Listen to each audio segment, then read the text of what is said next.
ఒక డిపార్ట్మెంట్ దాన్ని చూసి ఇవన్నీ కరెక్ట్ గా ఉన్నాయి, మన దేశానికి కరెక్ట్ గా ఉంది అని పిల్లలకు బోధిస్తున్నారు. ఇప్పుడు అదే మదర్సాల్లో గానీ అదే చర్చిలలో కొన్ని చోట్ల గానీ వీళ్ళు ఖురాన్ గానీ బైబిల్ గానీ బోధిస్తున్నప్పుడు అది మన దేశ సమగ్రతకు సమైక్యతకు విఘాతం కలిగిస్తుందా అన్నది ప్రభుత్వం వారు ఎవరైనా పరిశీలించారా? నాకున్న అభ్యంతరం ఏంటంటే నేను కొన్ని చోట్ల విన్నా, నేను చూడలేదు. ఖురాన్ లో కూడా బైబిల్లో కూడా పరమత ద్వేషం, కొన్ని మన దేశాన్ని మన ముస్లింలతో జోలికి వస్తే ఎవరినైనా చంపేయాలి అని కొన్ని పదాలు ఉన్నాయి అని నేను విన్నాను. నిజంగా అలా ఉన్నట్టయితే వాటిని తీవ్రవాద బుక్గా ప్రకటించాలి ఫస్ట్. అన్ని ఖురాన్లను అట్లా ఉండదు. కొన్ని ఖురాన్లలో కొందరు వాళ్ళకు అనుకూలంగా ఉన్నట్టు పెట్టుకున్నారు. వాటి బుక్కులను అన్నింటినీ కూడా ప్రభుత్వం వారు అంటే ఏ స్థాయికి అంటే భారతదేశ ప్రభుత్వం అంటే ఇక్కడ స్టేట్ లో ఉన్న గవర్నమెంట్ వీరు ఈ మసీదులో ఏ విధమైన ఖురాన్ని బోధిస్తున్నారు, ఈ మసీదుకు అనుమతులు ఉన్నాయా, ఈ బోధన చేసే అనుమతులు ఉన్నాయా? ప్రార్థన వేరు, బోధన వేరు. ప్రార్థన చేసే చోట బోధన. ఇప్పుడు మసీదులు చర్చిలు ఏంటంటే మేడం పుట్టగొడుగుల్లా దేవాలయాలు కూడా పుట్టగొడుగుల్లా వస్తున్నాయి. అలా రావడం వల్లనే ఇంకా ఘర్షణలు పెరుగుతున్నాయి. ఇక్కడ మన దేశంలో తీవ్రవాదం తగ్గాలి అంటే ఒకటే ఒక కారణం ఉంది. ముస్లింలు విదేశాల నుంచి ప్రపంచంలో ఎన్నో దేశాలు ముస్లింటీ ఉన్నాయి, ప్రపంచంలో ఎన్నో దేశాలు క్రిస్టియానిటీ ఉన్నాయి. ఆ దేశాలకు వీళ్ళే వెళ్ళి అక్కడ నుంచి ఎందుకు ఫండ్ తెప్పిలేకపోతున్నారు? ఈ దేశంలో ఉన్న ముస్లింల కోసం, హిందూ క్రిస్టియన్ల కోసం, అభివృద్ధి కోసం, ఉద్యోగ అవకాశాల కోసం వీళ్ళు ఎందుకు ఫండ్లు తేలేకపోతున్నారు? అది వాళ్ళ చేతకానితనం కదా. వీరు వాళ్ళకి గుడ్డిగా సపోర్ట్ చేయడం ఎందుకు? వీళ్ళే వెళ్ళి అయ్యా మా దేశంలో ఇంతమంది ముస్లింస్ ఉన్నారు, ఇన్ని రకాల ఇబ్బందులు ఉన్నాయి, ఇన్ని రకాల సమస్యలు ఉన్నాయి, మీరు ధనికులు, మీరు బాగా అగ్రవర్ణ, మీరు బాగా డబ్బు ఉంది కాబట్టి మా ముస్లింలకు చేయూతనివ్వండి అని రోజన్నా అడిగారా? వీళ్ళు ప్రభుత్వాన్ని అడుగుతున్నారు కానీ ముస్లిం దేశాలను ఎందుకు అడగలేదు? మళ్ళీ వీళ్ళలో లోపమా, ఇచ్చిన ప్రభుత్వాన్ని లోపమా? ఎవరి దగ్గర ఉందంటారు? ఇప్పుడు చెప్పండి. ఇప్పుడు ఈ దాడిని ప్రభుత్వాన్ని లోపం కూడా ఎవరి దగ్గర లోపం ఉందంటారు? మేడం ఇచ్చేవాడు వాళ్ళు ముస్లింలు అనే వాళ్ళు కానీ క్రిస్టియన్లు అనే వాళ్ళు కానీ ఈ ప్రభుత్వాలు ఎట్లా తయారు చేశాయండి మేడం, మేము ఫ్రీ ఇస్తాం. ఇక్కడ నేను ముస్లింలకు వ్యతిరేకంగా అని కాదు మేడం, సిస్టమ్ కు వ్యతిరేకంగా ముస్లింలు చేస్తున్న పని నేను ఒకటి చెప్పాల్సింది మేడం. అది ముస్లిం అనే పదం కాదు.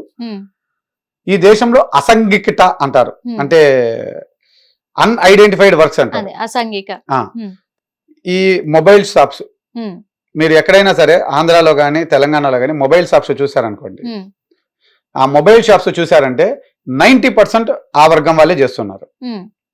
అట్లే మీరు మటన్ షాప్స్ కానీ చికెన్ షాప్స్ కానీ చూసారంటే అన్ని ఆ వర్గమే. పూల వ్యాపారం ఆ వర్గమే, మార్కెట్ వ్యాపారం ఆ వర్గమే, చెక్క వ్యాపారం ఆ వర్గమే, కార్పెంటర్ ఇంకా కొన్ని రకాలన్నీ ఉన్నాయి, అవన్నీ వాళ్ళే చేస్తున్నారు. వాళ్ళందరూ డబ్బు సంపాదించుకుంటున్నారా, సంపాదించుకోవట్లేదా? సంపాదించుకుంటున్నారు. పోనీ వాళ్ళకి ఏ ఒక్కరికైనా లైసెన్స్ ఉండి ప్రభుత్వానికి ₹1 పన్ను కడుతున్నారా? ఏ స్థానికంగా అయినా సరే, ఈవెన్ స్థానికంగా లేదు, దేశవ్యాప్తంగా లేదు, రాష్ట్ర వ్యాప్తంగా లేదు, వాళ్ళకి ₹1 కూడా పన్ను లేదు. వాళ్ళ నుంచి ప్రభుత్వానికి, వాళ్ళు చేస్తున్న వ్యాపారం నుంచి ప్రభుత్వానికి ₹1 కూడా పన్ను రాదు. కానీ వాళ్ళు సంపాదిస్తున్న డబ్బుల్లో నుంచి వాళ్ళ మత ధర్మం ప్రకారంగా ఆ మసీదులకు వాళ్ళు ప్రతి నెల ప్రతి సంవత్సరం డబ్బులు కడుతున్నారు. ఇవన్నీ కట్టుకుంటూ మేము బీదవాళ్ళము అని చెప్పి మళ్ళీ ప్రభుత్వం కాడ పథకాలు తీసుకుంటున్నారు. ఇచ్చిన ప్రభుత్వందే కదా తప్పు. వాళ్ళకి బీదరికం ఇచ్చింది అల్లా ఇచ్చాడు కానీ ప్రభుత్వం కాదు. ప్రభుత్వం పని ఏంటి?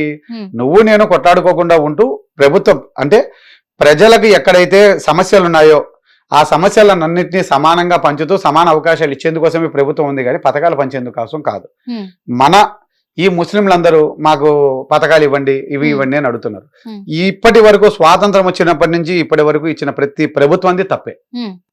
ఇప్పుడైతే ప్రభుత్వాన్ని తప్పు, ఇది 100% మేము కూడా ఒప్పుకుంటాం. ఎందుకంటే వాళ్ళకి అలాంటి ఆలోచన కలిగించిందే ప్రభుత్వము, వాళ్ళకి అలాంటి అవకాశం ఇచ్చిందే ప్రభుత్వం. వాళ్ళు డబ్బులు తీసుకుంటూ ఇక్కడ మసీదుకు డబ్బులు ఇస్తున్నారే గానీ ప్రభుత్వానికి ఏమి ఇచ్చారు? కొందరు ఏమంటున్నారంటే మేము పన్నులు కడుతున్నాము అంటారు. ఈ దేశంలో పన్నులు కట్టే వాళ్ళంటూ ఎవరూ లేరు మేడం, వ్యాపారస్తుడు తప్ప. కామన్ మ్యాన్ పన్ను కట్టడు. కామన్ మ్యాన్ వినియోగదారుడు మాత్రమే, పన్ను చెల్లింపుదారుడు కాదు. వినియోగదారుడిగా నీ హక్కులు ఉంటాయి. నేను మందు కొనుక్కున్నా, నేను పన్ను కట్టాను అంటే కాదు. ఒకవేళ అట్లా నేను పన్ను కట్టాను అనుకుంటే నేను దుబాయ్లో కొనుక్కున్నాను, అమెరికాలో కొనుక్కుంటాను, అన్ని చోట్ల కొనుక్కున్నా, మళ్ళీ నాకు అక్కడంతా హక్కు వస్తుందా? ఈడ కొన్నట్టే వస్తువు నేను అక్కడ కొనుక్కున్నా, మళ్ళీ అక్కడ కూడా నేను పన్ను చెల్లించాను కదా, ఆ దేశంలో నాకు హక్కు ఉందా? వినియోగదారుడు అనేవాడు వినియోగదారుడే గాని పన్ను చెల్లింపుదారుడు కాదు. ఇక్కడ వ్యాపారస్తులు ఎవరైతే ఉంటారో వాళ్ళే పన్ను చెల్లింపుదారులు. ఇక్కడ ముస్లింలు కానీ క్రిస్టియన్లు కానీ వ్యాపారాలు చేసుకోకుండా అసంఘటిత రంగంలో ఉంటూ వాళ్ళు ఆదాయం పొందుతూ వాళ్ళ మసీదుల్ని వాళ్ళ మతాన్ని వాళ్ళు పెంచుకుంటున్నారే గాని ప్రభుత్వానికి వాళ్ళు ఏ విధమైన పన్నుల రూపంలో వాళ్ళు చెల్లించట్లేదు. ఇదే విధానాన్ని నేను ఎన్నో ఇంటర్వ్యూలో చెప్పాను. ప్రభుత్వం వారు దీని మీద దృష్టి పెట్టాలి, వాళ్ళను పన్నుల్లోకి తీసుకురావాలి, స్థానిక పన్నుల్లోకైనా తీసుకొస్తూ అటు డబ్బు పోకుండా ఇటు వచ్చేటట్టు చేసి వాళ్ళ ప్రభుత్వానికి పన్ను కడితే తిరిగి ప్రభుత్వం వాళ్ళకి ఇంకో రూపంలో సహాయం చేసిన అర్థం ఉంది. అలా లేకుండా హిందువులు అంటే ఇక్కడ హిందూ అనే పదం కాదు మేడం, నాన్ ముస్లిం, నాన్ హిందూస్, నాన్ క్రిస్టియన్స్ ఇచ్చే పన్నుల్లో నుంచి వాళ్ళకి పథకాలు ఇవ్వడం ఖచ్చితంగా తప్పే. పన్నులేమో మాయి, పథకాలేమో వీళ్ళకి ఇద్దరికి ఇస్తున్నారు. అది ఎంతవరకు కరెక్ట్? దీన్ని వ్యతిరేకించాలి అంటే మిగిలిన వర్గాలకు కూడా అవగాహన లేదు. అరే బాబు, మేము పన్ను కడుతున్నాం, వ్యాపారాలు చేస్తూ మేము ఈ దేశానికి పిల్లర్లమైనాం, మా డబ్బులు మీరు వాళ్ళకి ఇవ్వడం ఏంటి, అలా ఎట్లా ఇస్తారు అని మనం క్వశ్చన్ చేయడం లేదు గవర్నమెంట్. ఇది మనలో ఉన్న లోపం. అదే మనలో ఉన్న లోపం కరెక్టే. ఆ రోజు కూడా మీరు ఒక పాయింట్ రేస్ చేశారు, అదే పాయింట్ నేను ఇప్పుడు మళ్ళీ తీసుకుంటున్నాను. ఎందుకు అంటే ఆ రోజు అన్నారు ఖురాన్ లో గానీ బైబిల్లో గానీ వాళ్ళకి సిస్టమేటిక్ ఉంటుంది, కొన్ని దేశోపదేశాలు అంటే ఉపదేశాలు కూడా ఉంటాయి, అందుకు అవే ఫాలో అవుతుంటారు వాళ్ళు. మన దగ్గర అలాంటి బుక్లు ఏమీ లేవు, అందుకనే మన వాళ్ళకు విచ్చలవిడితనం ఎక్కువైపోయింది అనే విధంగా మీరు చెప్పడం కూడా జరిగింది. మరి ఇప్పుడు అలా ఖురాన్ వాళ్ళు ఎందుకు ఫాలో అవ్వట్లేదంటారు ఈ విషయాలల్లో? మేడం నేను ఫస్ట్ లో కూడా ఒక పదం చెప్పాను మేడం. ప్రపంచంలో ఉన్న ఖురాన్లు అంటే ఇస్లాం దేశాల్లో ఉన్న ఖురాను, ఇండియాలో మన ఊర్లలో మన వీధుల్లో ఉన్న మసీదుల్లో ఉన్న ఖురాను ఒకటి కాదు. అనువాదంలో గాని ఎవరికి అనుకూలంగా వాళ్ళు పెట్టుకుంటున్నారు, వ్యాఖ్యానాలను జోడించుకుంటూ పోతున్నారు. మరి అప్పుడు ఈ మాట చెప్పలేదు కదా మీరు? అప్పుడు ఏమన్నారు? లేదు, వాళ్ళ బైబిల్లో అన్ని కరెక్ట్ గా ఉంటాయి, అయ్యే ఫాలో అవుతారు. బైబిల్లో కరెక్ట్ గా ఉన్నాయి, ఖురాన్ లో కరెక్ట్ గా ఉన్నాయని చెప్పడం మేడం. బైబిల్ ని వాళ్ళు పాటిస్తున్నారు అన్న, వాటిలో ఇప్పుడు కూడా నేనేమంటున్నా, పాటిస్తున్నారు అనే పదంలో మత విద్వేషాలు, కుల విద్వేషాలు, ప్రాంతీయ విద్వేషాలు లేదా సమాజ హితం కాకుండా ఉన్నట్టయితే వాటిని తొలగించాలి. నేను గతంలో ఒక ఇంటర్వ్యూలో కూడా చెప్పాను మేడం, ప్రభుత్వం వారు బైబిల్ని గాని ఖురాన్ని గాని లేదా ఏ మత గ్రంథం గాని ముందు పరిశీలించాలి. ఆ పరిశీలించిన తర్వాత ఈ గ్రంథాన్ని మాత్రమే ఈ మసీదుల్లో బోధించాలి, మిగిలిన బుక్కులన్నింటినీ పక్కన పడేయాల్సిందే. కాలం చెల్లిన సిస్టమ్ ఉండింది అనుకోండి మేడం, అది కుదరదు. ఖచ్చితంగా మాడిఫైడ్ ఉండాలి. ఆ మాడిఫైడ్ అనేది ఏంటి? అది అన్ని ప్రభుత్వం అంటే ఒక మతానికో ఒక కులానికో సంబంధించింది కాదు, అందరికీ సంబంధించింది. వాళ్ళ బుక్కుల్లో మాకు అభ్యంతరకరమైన పదాలున్నా తీసేయాల్సిందే, మన బుక్కుల్లో వాళ్ళకి అభ్యంతరకరమైన పదాలున్నా తీసేయాల్సిందే. తీసేయడం అంటే ఏంది? కూర్చొని చర్చించుకొని దానికి ఒక అంతిమ నిర్ణయం తీసుకోవడం. నాకు బైబిల్లోను ఖురాన్లోను ఈ విధమైన ఉన్నాయి అని నేను విన్నాను, నేనైతే చూడలేదు, నేనైతే చదవలేదు. ప్రభుత్వం వారు వాటిని పరిశీలించి నిజంగా అటువంటి ఉన్నట్టయితే తీసేస్తే మంచిది. ఇప్పుడు నక్సలిజం అంటారా మేడం, అంటే వాళ్ళు ఏంటంటే కొన్ని ఉద్రేకంగా రకరకాలుగా ఉపన్యాసాలు ఇస్తూ ఉంటారు వాళ్ళ బుక్కుల్లో అంటారు. అట్లా నిజంగా వాటిలో కూడా ఉన్నాయేమో, ఎందుకంటే గతంలో ఎంతో మంది చెప్పారు, వాటిని ఏ ప్రభుత్వం పరిశీలించింది? అట్లా మీ మసీదులో ఏం ఖురాన్ చెప్తున్నారు అది మాకు ఇవ్వండి, మేము దాన్ని నోటిఫై చేస్తాం. నోటిఫై చేసిన తర్వాతే ఆ బుక్కును మాత్రమే మీరు బోధించాలి. ఎందుకంటే ఈ దేశ సమగ్రతకు మీరు ముప్పు వాటిల్లేటట్టయితే మేము అది అంగీకరించాం. మీరు ఒకవేళ లేదు మేము ఇదే పాటిస్తామనుకున్నట్టయితే ఈ దేశం నుంచి మీరు విడిపోండి. వెళ్ళిపోవడమా విడిపోవడమా, ఈ రెండే కారణాలు.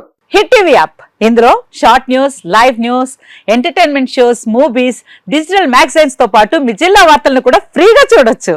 ఇంకెందుకు ఆలస్యం, వెంటనే హిట్ టీవీ యాప్ ని డౌన్లోడ్ చేసుకుని ఫ్రీగా ఎంటర్టైన్మెంట్ పొందండి. Hit TV app, hit TV app, please download hit TV app. Hit TV app ని ఫ్రీగా డౌన్లోడ్ చేసుకుని ఎంజాయ్ చేయండి. మీకు నచ్చిన ఎంటర్టైన్మెంట్ కోసం హిట్ టీవీ యాప్ ని ఫ్రీగా డౌన్లోడ్ చేసుకుని ఎంజాయ్ చేయండి. హిట్ టీవీ యాప్ ని డౌన్లోడ్ చేసుకుని ఆస్వాదించండి, ఆశీర్వదించండి. ఇంతమంది సెలబ్రిటీలు హిట్ టీవీ యాప్ ని డౌన్లోడ్ చేసుకోండి అని చెప్తున్నారంటే ఎంత మంచి యాప్ ఆలోచించండి.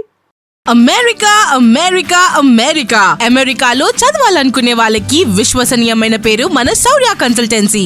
UK లో 1 year masters, UK లో 1 year masters, 2 years work permit up to 5 years visa. Contact Saurya Consultancy. Contact 89851 89851.